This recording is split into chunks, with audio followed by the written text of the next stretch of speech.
Hey legends, sometimes fantasy just leaves you a bit like Desi here, scratching your head about what the hell just went on. One moment you think you're having an outstanding weekend, and the next, well, you've dropped another 5,000 ranks and you don't know what the hell is going on. So, with all of that in mind, let's get into it. Alrighty, so we're mixing things up a little bit. I want to be a little bit more robust with some of the data that I'm presenting you guys week in and week out, particularly based on performances and results. And this is where things get a little bit interesting for me. So you can see our score in round 6 was 821. Now, I'm really happy with that score. In fact, it's our best score of the season. But unfortunately, that didn't equate to an improved rank. In fact, we went backwards about 3,000 ranks. So you can see we've gone down again, which is just absolutely painful. But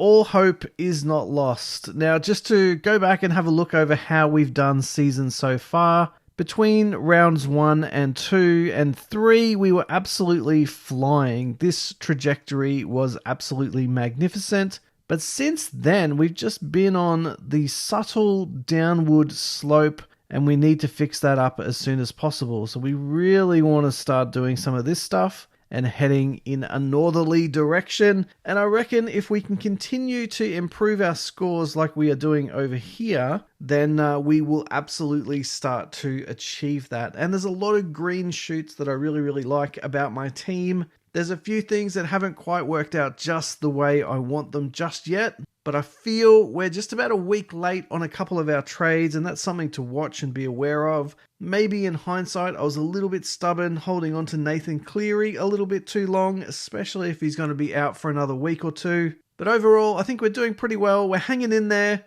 And I think the only way is up from here, or at least that's my hope for next week. Okay, so let's go and have a look at some of the trades we made last week. And you can see here that we had Blaze Talangi out and Roger Tuivasa-Sheck also out. And in hindsight, that was a good decision for round 6. It'll be interesting to see if that's still a good decision in round 7, 8, and 9, because there is a little bit of talk that Blaze Talangi will be back in round 7. So, wait for Team List Tuesday on that one. But I'm hoping the decision to trade him out won't come back to bite me on the butt. Now, Roger Tuivasa-Sheck, he only delivered 38 points on the weekend and now has a 49 break even. Unfortunately for Roger, he's 606k and going backwards at a relatively alarming rate of knots. And also, unfortunately for RTS, he is yet to score over 50. So there's a couple of alarm bells there, a couple of watch outs, and unfortunately I just felt that I had to move on from Roger.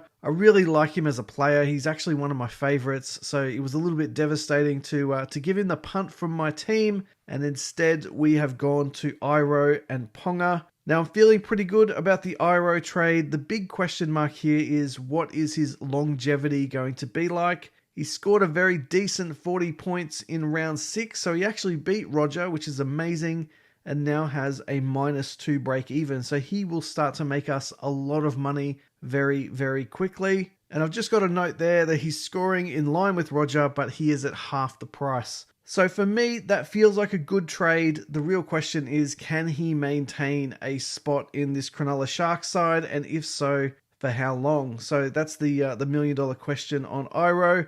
Over to Ponga, well, 69 points, an amazing 69 points on the weekend. He was only fully fit for about a quarter of the game, played out half of the first half, completely injured, and really struggled with that hip flexor injury. Went into the halftime sheds, got a painkilling injection, and just came out and absolutely lit up the field in the second half. He's currently got a 34 break even. He's only 774k, and I say that because I still think he's a little bit undervalued.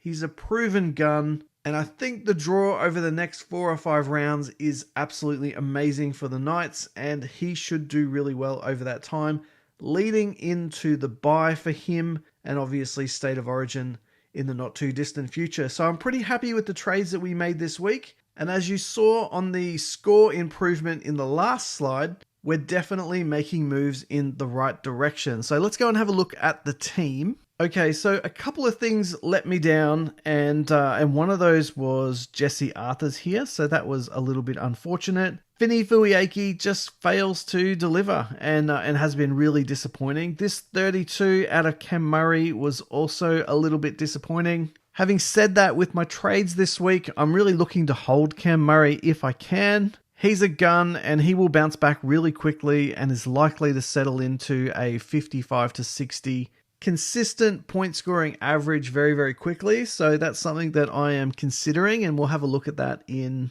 our planning video for this weekend. Now, I actually made a last minute switch to bring Danny Levi in and not take Burbo's 29. So in hindsight, that was very disappointing. Having said that, I wasn't necessarily over the moon with the 29 from Burbo either. And Hutchison, well, he had a pretty bad game in general and only scored the 19 points. Now, he is averaging substantially higher than that, so it was a little bit of a disappointment. Captaincy choice also hurt me a little bit. Really happy with the 114 from Harry Grant, but when you've got players in your team like Fogs here delivering 82s, which is pretty much double his score from the week before, it makes that score from Harry Grant look a little bit disappointing. So there were a couple of issues there. Cotter, pretty happy with his consistency. Amazing work from Terrell May, 71, absolute superstar stuff. Salmon is really improving. It's amazing what a player can achieve when he stays in the position that he's meant to be in and doesn't get shuffled off to the centers. So more of this from Salmon would be absolutely amazing. Just looking for some consistency there. Fogs we spoke about. Ethan Strange, look, 50. He is going to be my center this week. And if I can have an Ethan Strange pumping out 50s and a Kale Iro pumping out the 40s, then I'll be really happy with that center position. Paps was a little bit flat for this 48. I think he can do a lot better, as can Trebojevic. And Ponga, magnificent with this 69. Could have been anything. Could have been upwards of, 80, 90 with the way he was going in the first 20 minutes. And I can't wait to see a fully fit Ponga absolutely tear a team apart and see what he can deliver at some stage in 2024. Now, I'm still holding Cleary. There's talk that he's not going to be available in round 7, so we've got a decision to make there. What the hell is happening with Piakora? He's nowhere to be seen, and we get Lockie Galvin back. So, there's some good green shoots happening for this team. Joey Lussick, I'm very happy with this 52. Please keep doing that, Joey. And 32 from Sam Hughes is okay without being amazing. So, just keep making a little bit more money, Sammy, and we'll look to move you on when the doggies are on a bye in a couple of weeks. So there's a fair bit to like about this team and a couple of opportunities for change. So let's just go and hit the refresh button here. Alrighty, so in terms of things that we are looking to do this week, now Cam Murray is obviously out on the bye. I'd really love to hold Cam Murray. He's an absolute weapon. He's a gun. That 32 was obviously a bit of an anomaly. He suffered a HIA and didn't get to play the full game, but I think with the week's rest, he will be back and he will be absolutely amazing. So Cam Murray, we're looking to send to the bench. So we'll just write bench for Cam Murray. Now, I'm probably not going to be able to get any significant mid cover this week, so we're probably going to send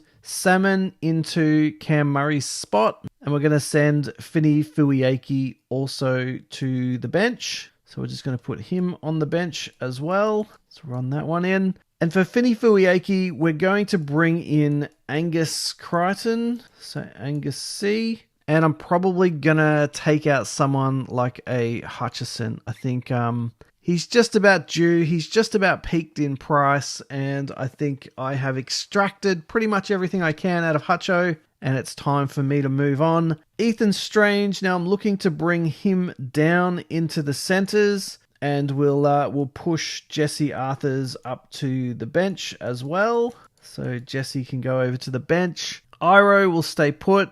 Paps will stay put. Turbo will stay put. And Ponga will stay put. Ethan Strange comes down. That means we're probably either going to go with Galvin into the halves, or if we get Cleary back, Cleary will go in with Fogs as well. Now, if Cleary's back, obviously Cleary and Fogs makes an awesome combination. But if we don't have Cleary, then I think Galvin will be a decent placeholder until Cleary is back, and I think we can continue to hold Cleary. I know that's a little bit stubborn, but before his suspension, I think Galvin was doing a pretty good job, and I'm happy to continue to hold him. Now, the other thing that we need to do is bring in a second decent scoring edge player, and it will really come down to money. So there's a couple that I'm looking for. One is Kai Pearce-Paul. The other is Sean Bloor. Xavier Willison is also on the radar. And Corey Waddell is a name that's being thrown out there a little bit as well. So I'm going to examine all of those four to see if we can get them in, or definitely one of them at the very least as well. Now, we do have 3 trades. I may not necessarily need them, but the other players that are on the chopping block for me this week are Danny Levi and Burbo. You know, if Burbo's out for a few weeks, he's not going to really help us. Danny Levi, I think he's close to peaking and obviously relies on tries to get any decent scores. So they're my real trade out targets this week. I can trade out Cam Murray if I absolutely need to. Now, if I do decide to do all 3 trades, then I'd be looking for a moneymaker, maybe like a Jai Gray, maybe a Chevy Stewart, or who knows, we could have a look at another emerging cheapie that might pop up onto the radar. Now, there is one more player in the team that I do want to have a little bit of a deep dive on, and that is Ruben Cotter here. His scoring is pretty decent, pretty consistent for this 50. I think he's actually scored a 50 a few times, but he's really not making the big inroads and stretching himself too far from that. So that makes me a little bit frustrated, and it might be worthy of an upgrade. You know, maybe we can take his 667k and make it work a little bit harder for us. So they're some of the things that I'm thinking about this week. Captaincy choice will also be very important. I don't think I'll put it on Harry Grant again. So I really have a decision to make. Foggs is up against my Broncos this week, so he could be a choice. Kalen Ponga is also an option. I think the Knights are up against the Doggies this week, so that could be very interesting. Terrell May, anything's possible. You know, he is an incredible athlete. So we've got a couple of options. We've also got Cleary potentially coming back. I'm not sure if I'd be keen to chuck the C straight on him. And we are prepared if he is still on the bench for another week. Definitely frustrating, but we are absolutely prepared for it if that is the case. I think we have more than enough cover in the halves position. So there you go. A few Desi Hasler scratches of the head to think about last week and this week for sure. Some big decisions to make about who we drop, who we bring in, and of course who we captain. Same old really. But onwards and upwards. Now, if you've liked today's video, you know what to do. Smash that like button for me. If you are new to the channel, don't forget to subscribe. And as always, guys, get involved in the conversation via the comment section down below. Now, make sure you let me know what you think I should do, because there's some big decisions to make. I think we're making some of the right ones, but I really value your feedback. So give it to me in the comment section down below. And let's get a conversation started on what we should be doing going into round 7. All right, guys, I'll see you all in the next video.